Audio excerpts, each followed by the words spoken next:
जो वर्क होता है ना नॉन कंजर्वेटिव फोर्स का, वो साइक्लिक प्रोसेस के अंदर वैसे तो नॉन जीरो ही माना जाता है। अगर तुमसे कोई बोलेगा कि work done by non conservative force in cyclic process, तो तुम जनरली इसको नॉन जीरो ही मानोगे।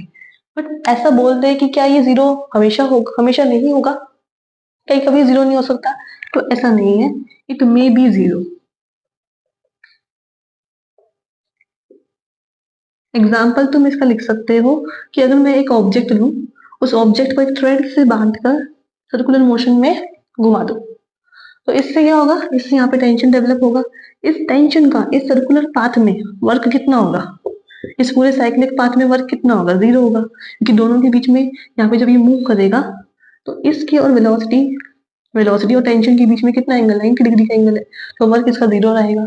पूरे साइक्लिक प्रोसेस में बोलो या किसी दो पॉइंट के बीच में बोलो तब भी जीरो ही रहेगा। बट अगर जनरल केस की बात करूं तो वो नॉन जीरो माना जाता है। जैसे कि एक बॉडी है ना, समझे, ये बॉडी है मेरे पास, ये बॉल है एक, है ना, और ये बॉल जो है ना, ये सरफेस में मूव कर रही है। जैसे ये टेबल है एक, और इस टेबल पर ये मूव कर रही है, जहां से सर्कुलर पाथ ये मूव करके आई, तो बोला वर्क डन बाय फ्रिक्शन क्या हो जाएगा, दोनों जीरो होगा, क्योंकि फ्रिक्शन जो है हमेशा इसके मोशन के अपोजिट डायरेक्शन में लगेगा।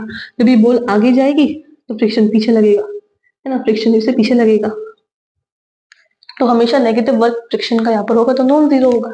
तो जनरली नॉन जीरो माना जाता है, बट जीरो भी हो सकता है।